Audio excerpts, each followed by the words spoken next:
Dr. Valentine Narcisse assisted the Bureau in apprehending the suspect.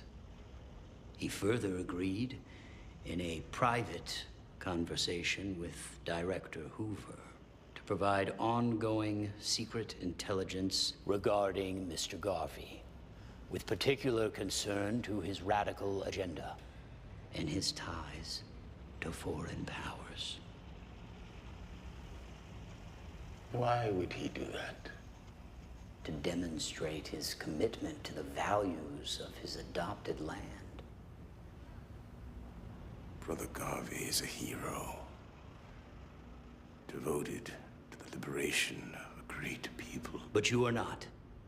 You are just a peddler and a pimp, sitting in a jail cell.